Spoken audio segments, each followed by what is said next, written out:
Buenos días a todos. Hoy es jueves, día 28 de julio.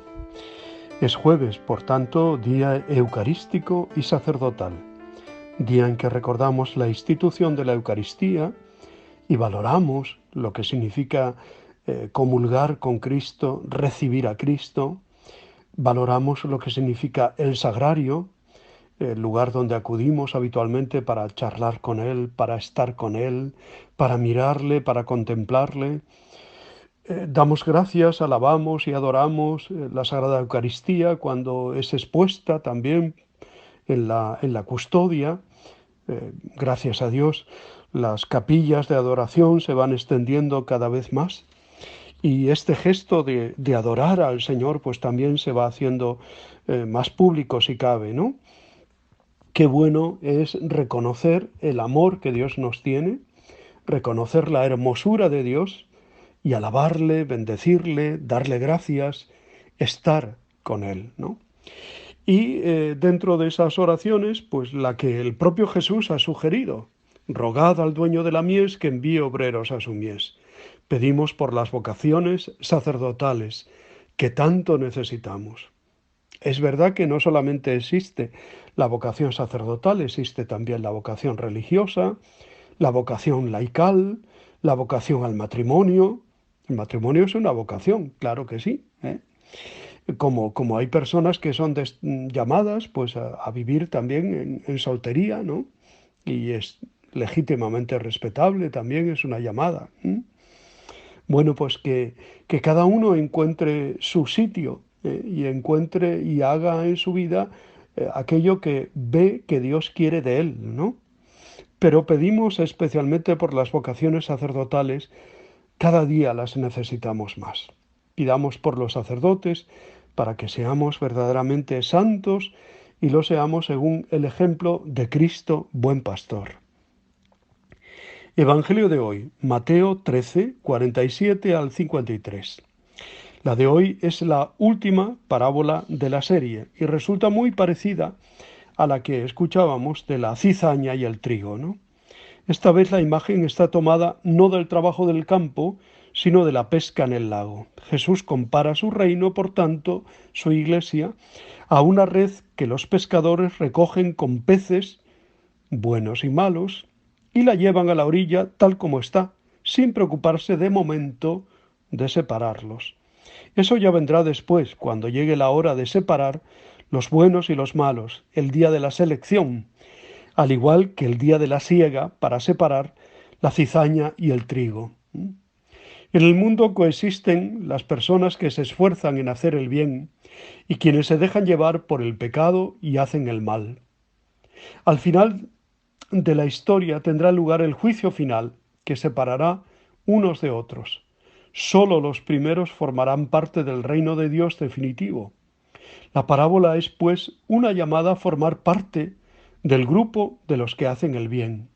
Al final del discurso, el evangelista se refiere al escriba, que entiende del reino de los cielos, al que compara a un padre de familia que saca de su arca lo nuevo y lo antiguo. Quizá este escriba es el mismo evangelista que ha compuesto su evangelio a base de cosas antiguas, es decir, aquellas enseñanzas y episodios de la vida de Jesús que ha recibido de la tradición y otras cosas nuevas que él mismo ha ido incorporando para acomodar el mensaje evangélico a las necesidades de sus comunidades.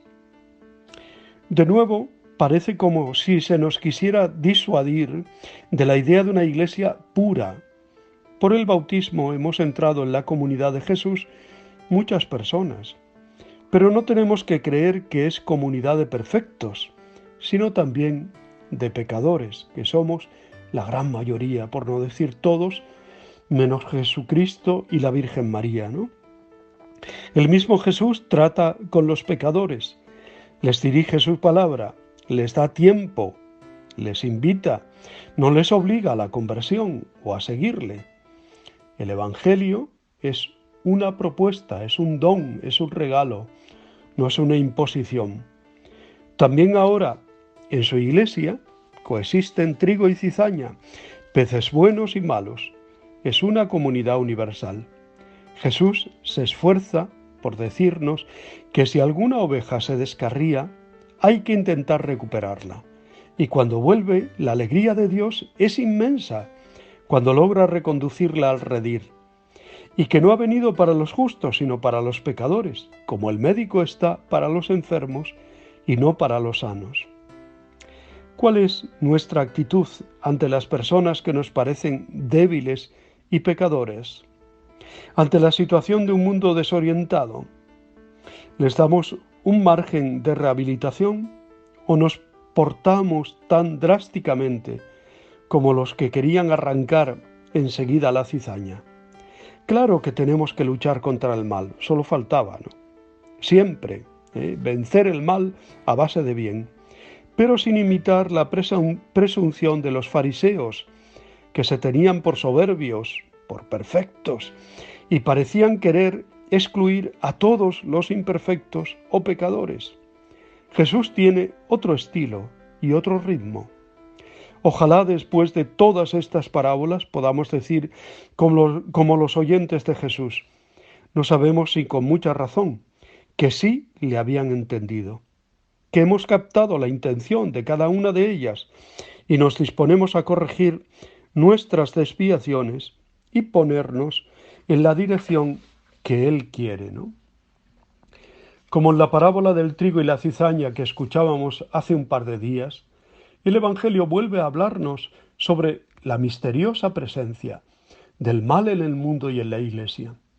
Los peces buenos, los peces malos, nadan juntos, y no será hasta después de sacar la red, al final de los tiempos, cuando los pescadores se sienten, sutil imagen de los apóstoles, en sus tronos en el juicio final, reúnan los buenos en cestos y tiren los malos. No nos corresponde a nosotros juzgar, solo a Dios. La crítica, el cotilleo, el juicio al hermano por el bien o el mal que haya hecho, no nos son propios. Esta parábola es una invitación a la paciencia, a esperar el juicio de la misericordia, que siempre es el de Dios. Hoy la Iglesia, entre otros muchos santos, celebra la memoria de San Melchor García San Pedro, y llamado entre nosotros también San Melchor de Quirós. Nació en el lugar de Cortes, parroquia de Lindes, parroquia de Santo Tomás de Lindes, concejo de Quirós, en Asturias, aquí, el 28 de abril de 1821, siendo bautizado al día siguiente en la iglesia parroquial de San Esteban de Cienfuegos por su párroco, Fray Clemente Rodríguez, monje del Císter. Sus padres se llamaban Juan García San Pedro, natural de San Pedro de Arrojo, en la parte baja del valle de Quirós, y Francisco Suárez, natural de Cortes. Era el mayor de los 7 hijos que tuvo el matrimonio. Su infancia transcurre, mejor dicho, en los pueblos de Cortes y San Pedro, parroquia de Arrojo, donde se traslada su familia. Con 14 años había completado los estudios de latín y en octubre de 1835 su padre lo lleva a Oviedo. Se alojó en la pensión de María García Mata, por recomendación de Félix Fernández Prada, compañero de estudios en Bárcena, que también se alojaba allí.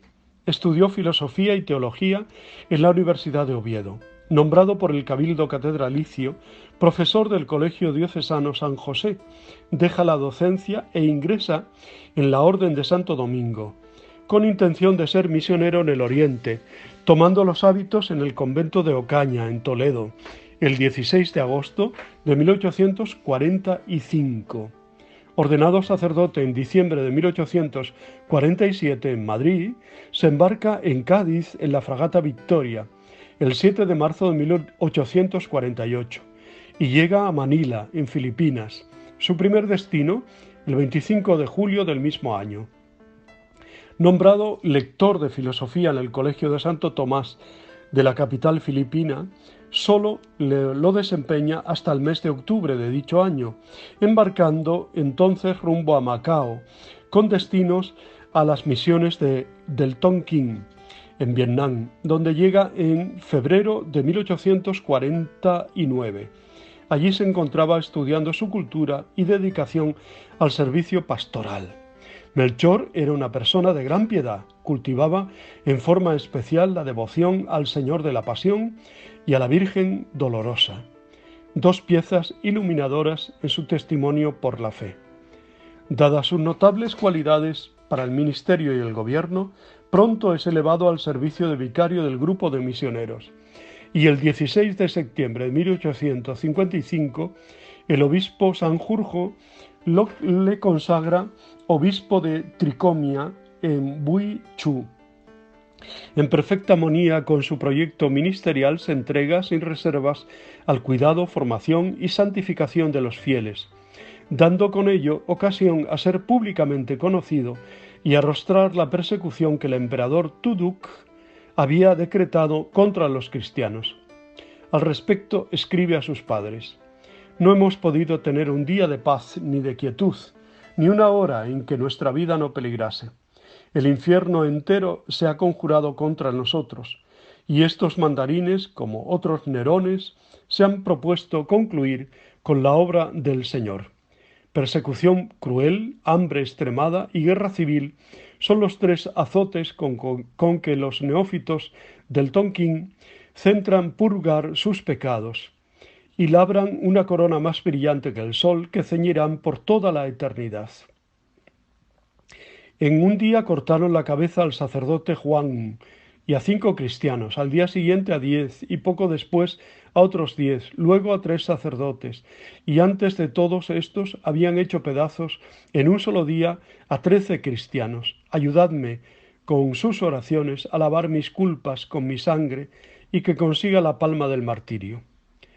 Tras ser ejecutado Monseñor Sanjurjo, García San Pedro, su sucesor, es detenido el 8 de julio de 1858 y conducido cargado de cadenas a Nam Dinh, capital de la provincia, donde se le somete a incontables y crueles tormentos, torturas y tentaciones, pero se mantiene inquebrantable en la fe, por lo que es despedazado públicamente el día 28 de julio de 1858, repatriados 30 años después sus restos a Oviedo, donde se celebran solemnes honras fúnebres el 28 y 29 de abril de 1889. Son trasladados a la capilla del Rey Casto en la capital ovetense. En la actualidad se encuentran en la capilla de Nuestra Señora de Covadonga en la catedral.